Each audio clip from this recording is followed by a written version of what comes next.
오늘 본문 중 여호수아 1장 9절 말씀을 제가 봉독해 드리겠습니다.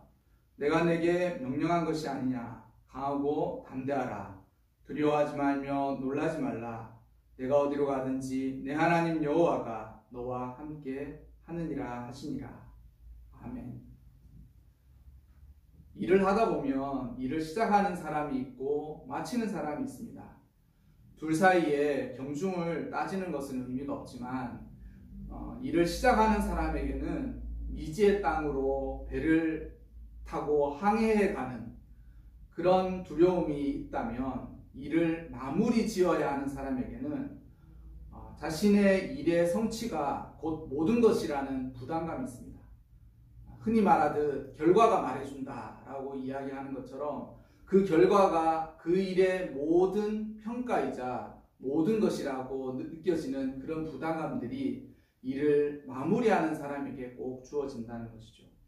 오늘 여호수아는 모세가 죽은 후에 모든 책임과 부담감이 자기에게 주어졌습니다. 그리고 하나님에게 사명을 부여받았습니다. 그래서 여호수아 1장의 시작은 이렇게 시작합니다. 여호와의 종 모세가 죽은 후에, 이렇게 시작하고 있습니다. 한 가정의 가장도 부담감으로 치자면 녹록치 않다는 것을 누구든지 경험적으로 알고, 가정이나 회사를 꾸려보면 그것 역시 엄중하고 막중하다라는 그런 부담감들이 있습니다. 그런데 한 민족을 이끌어가야 하는 이 여호수아에게 주어진 부담감과 책임감, 이런 것들은 아마도 거의 공포 수준이 아니었을까, 그런 생각을 합니다. 이렇게 두려움과 부담감으로 영혼이 잠식되기 전에 그 시간에 하나님이 먼저 여호수아에게 찾아오십니다. 그러니까 두려움을 이겨내는 그 어떤 공포나 두려움이나 부담감을 이겨내는 특효약이 따로 있는 것이 아니라 사명감이 곧 그 특효약이자 해결책인 것입니다. 우리가 인생을 살다가 부담스럽고 또 너무 그런 책임이나 의무가 막중하다고 느꼈을 때, 그때에 찾을 수 있는 가장 좋은 특효약은 그 부담감을 덜어주는 것도 방편일 수 있고 여러 가지 방법이 있을 수 있겠지만, 본문을 보자면 부담감의 가장 특효약이 무엇이냐? 주님으로부터 사명을 부여받는 것이 가장 큰 특효약이라고 말할 수 있는 것이죠. 하나님이 여호수아를 첫 대면하여서 여호수아에게 첫 번째로 하신 말씀은 너는 일어나라 라고 말씀하신 것입니다. 본문도 우리가 읽었던 부분은 아니지만 1장 1절에서 9절까지의 한 맥락 안에서 이 1절을 제외하고 2절부터 9절까지는 하나님의 말씀으로 되어 있습니다.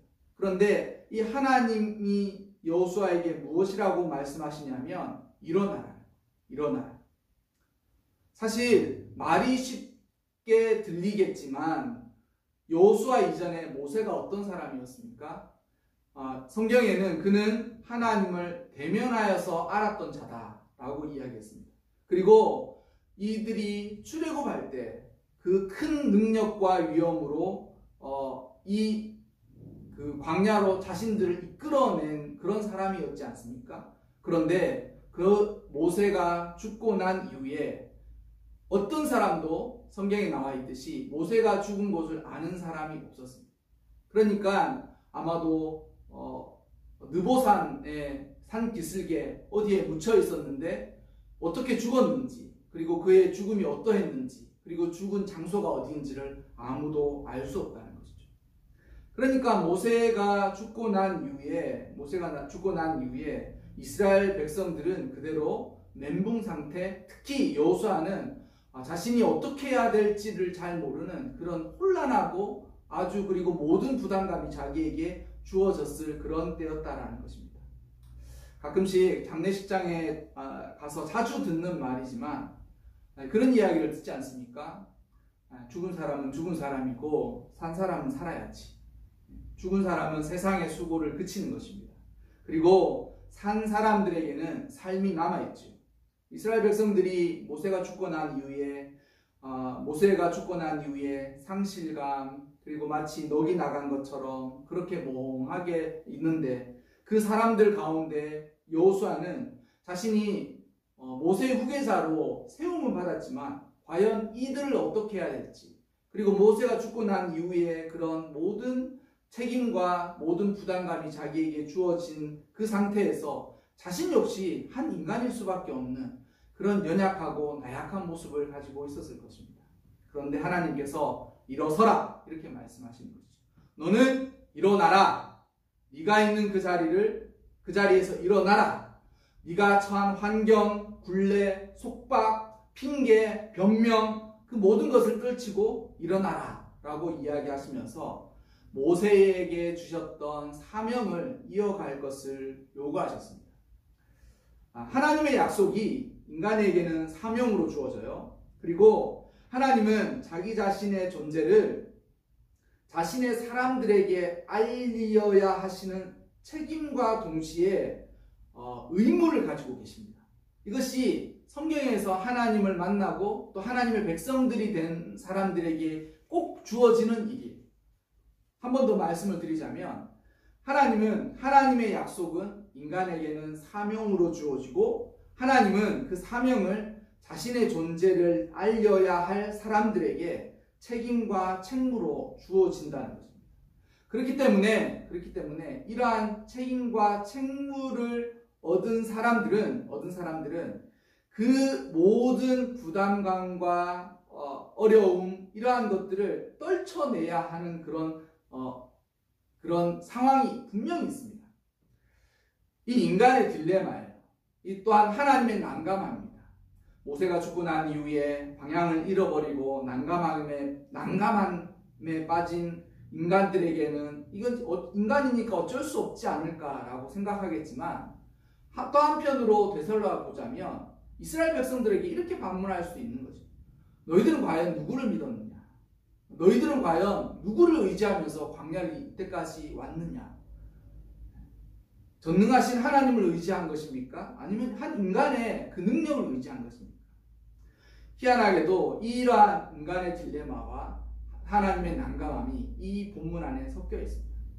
예레미야 33장 2절에는 이를 행하는 여호와, 그것을 지어 성취하는 여호와, 그 이름을 여호와라 하는 자가 이같이 이르노라 라고 이야기하시면서 모든 일에 그 일이 성취되기 이전에 하나님이 그 일을 계획하시고 또한 그 일을 인간들로 하여금 성취되도록 만들어 가신다는 거예요.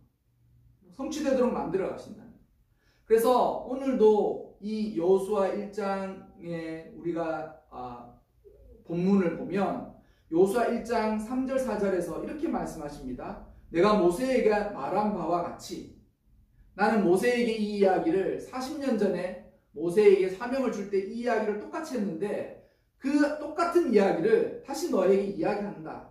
내가 모세에게 말한 바와 같이 너희 발바닥으로 밟는 모든 것을 너희에게 주었노니, 이렇게 이야기하면서 너희가 장차 얻게 될 그 영토, 너희가 얻게 될 그 땅의 경계들을 이야기하시면서 남쪽으로는 광야 끝까지, 북쪽으로는 레바논까지, 그리고 동쪽 서쪽으로는 지중해까지 너희의 영역이 되고 너희의 지경이 될 것이다. 그리고 이 일은 반드시 이루어질 것이다 라고 이야기하시면서 여호수아 1장 5절에 내 평생에 너를 능히 대적할 자가 없으리니 내가 모세와 함께 있었던 것 같이 너와 함께 있을 것입니다. 내가 너를 떠나지 아니하며 버리지 아니하리.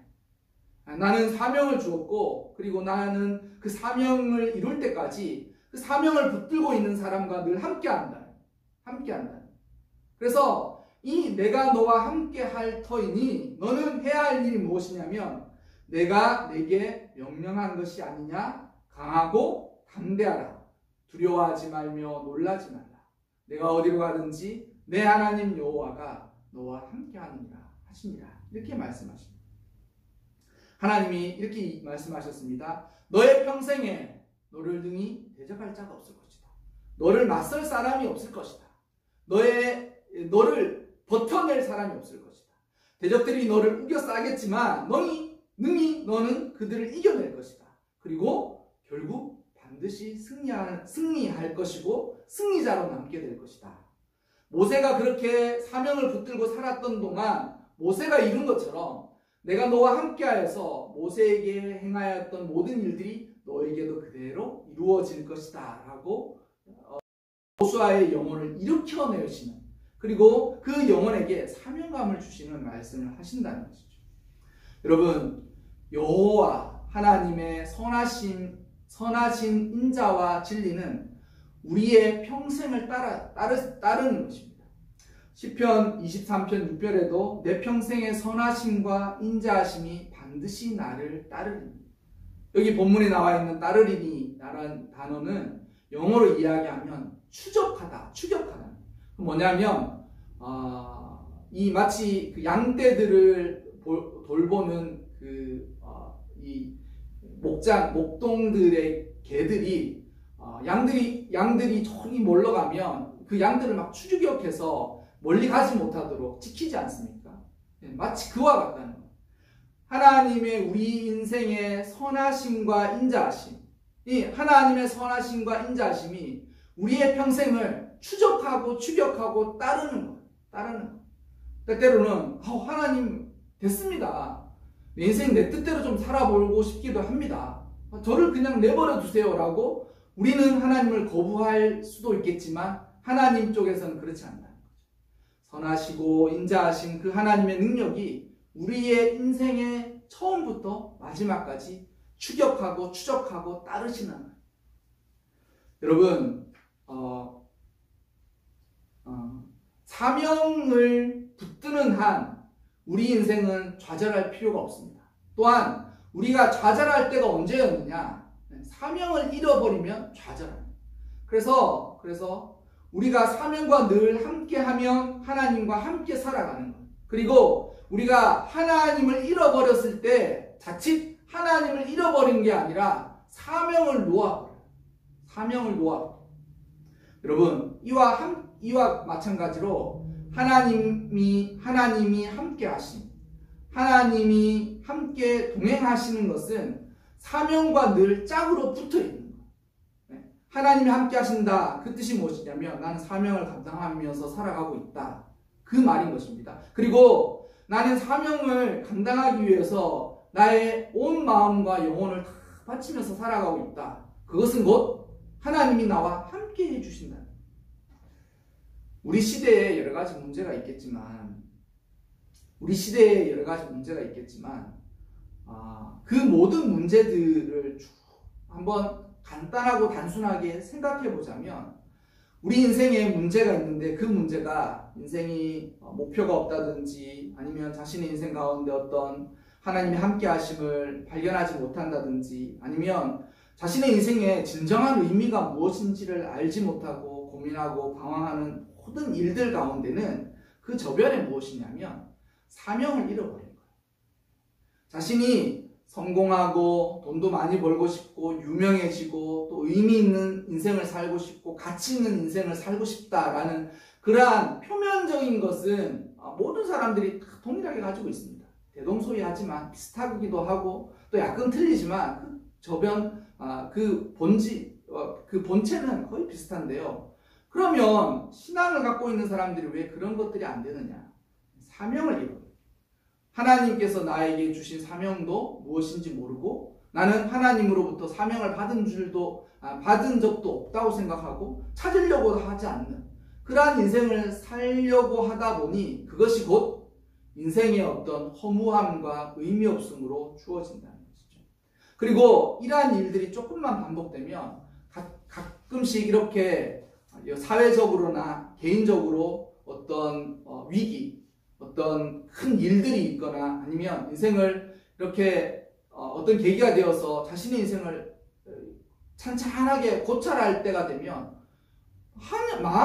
한량없이 허무한 거예요. 한량없이 모든 것이 허무한 거예요. 그리고 또 위기 상황이 돌아왔을 때 나는 인생을 어떻게 살아가야 될지, 과연 이 일을 헤쳐나갈 수 있을지, 아니면 이 일에 있어서 내가 지금 어떤 방향으로 어떻게 해야 될지에 대해서 잘 알지 못하고 거의 패닉 상태에 주저앉아 있다. 공포 상태에 나는 짓눌려 있다. 나의 영혼이 지금 정신을 차리지 못하고 있다. 그 모든 것에는 사명을 발견하지 못했을 경우가 거의 대다수입니다. 여러분 어떻게 인생을 살아가고 계십니까? 지금도 여러분들이 인생을 살면서 결코 포기하지 않을 사명을 확인하고 계십니까? 그리고 그 인생을 살아가고 계십니까? 또한 여러분들이 지금 어떤 일들에 짓눌려서 그것이 직장의 일이든 가정의 일이든 또한 자기 개인적인 일이든 그러한 일들에 짓눌려서 공포를 느끼거나 아니면 질식할 것 같은 그런 위기를 느끼고 있는데 그렇다면 그 일을 어떻게 해결해 나가려고 마음을 먹고 계십니까?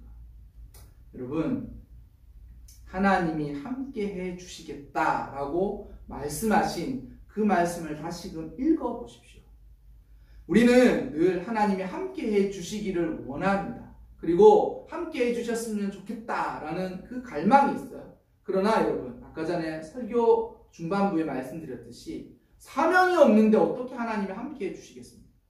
내 인생이 내 뜻대로 잘 살고 싶다는 것에 목표를 맞추고 있는데 어떻게 하나님이 내가 너의 대적들을 다 물리쳐주고 너의 인생에 내가 너와 함께 해주고 그리고 네가 하는 모든 일들 가운데 나의 놀라운 역사들이 이루어질 것이다 라고 하나님이 함께 해주실 수가 있겠습니까?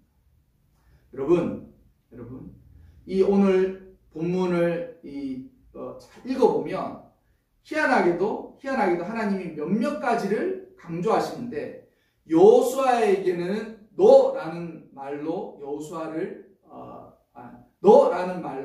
여호수아를 지칭해 줍니다. 너의 평생에 너를 대적할 자가 없을 것이다. 그리고 내가 하나님을 이야기할 때는 나 이렇게 이야기하시면서 내가 모세와 함께 있었던 것 같이 너와 함께 있을 것이다. 내가 너를 떠나지 않고 버리지 않을 것이다. 내가 내게 명령한 것이 아니냐. 놀라지 말고 두려워하지 말라. 너가 어디를 가든지 너의 하나님 여호와가 너와 함께하느니라. 이 본문을 보면 하나님이 여호수아에게 강조하면서 너의 하나님, 내가 너의 하나님이 될 것이다. 이렇게 이야기하고 있습니다. 여러분, 하나님은 우리가 이렇게 겁에 질려 두려워하고 번민하고 방황하고 있을 그때에 그 속에서 사명을 다시 보여주시는 것, 그리고 사명감을 부여하시는 것입니다. 그리고 사명감에 불타오르도록 의지를 다시 고취하시는 분이십니다. 여러분, 사명을 다시 붙잡으십시오. 내 인생에 혼란과 고민을 스스로의 힘으로 떨쳐내거나 해결하려고 하지 말고 그 모든 것 이전에 있었던 하나님이 주신 사명이 무엇이었는지를 먼저 발견하려고 노력하고 애쓰고 잃어버렸다면, 놓쳐버렸다면 그것을 먼저 부여잡고 살아가는 것이 인생의 첫 지름길로 가는 것입니다. 여러분 인생 가운데 하나님이 주신 사명이 무엇인지를 발견하시기 바랍니다. 여러분의 가정 가운데도 하나님이 분명히 사명을 주셨을 거예요. 그리고 여러분의 직장 다니는 그 직장도 월급만을 위해서 하나님께서 그 직장에 그곳에 보내주신 것이 아니라 그곳에서도 여러분들이 감당해야 할 사명의 분량들이 있습니다. 그리고 개인적으로도 신앙생활을 하면서 부여받은 분명한 사명들이 분명히 있을 것입니다. 그런데 어느 순간 삶이 너무 바쁘고 나의 인생의 계획이 너무 거창하고 그리고 내가 하고 싶은 일들이 너무 많고 그리고 신앙생활을 하다 보니 상처도 받고 어려움들이 있어서 그 모든 것을 잃어버리고 한참 지나서야 내가 마치 캄캄한 터널 안에 갇힌 듯한 그런 위기와 절망감이 찾아올 때가 있습니다. 여러분, 그곳에서 다시 일어나십시오. 그곳에서 여호수아를 일으켜내신 하나님을 꼭 만나시기 바랍니다. 그리고 그 하나님이 여러분에게 말씀하시는 그 사명의 음성을 들으시고 여러분의 평생에 하나님이 여호수아와 모세와 함께 하신 것처럼 여러분의 인생 가운데도 하나님이 함께 해주시고 동행하시는 그 놀라운 일들이 일어나시기를 주님의 이름으로 축원합니다.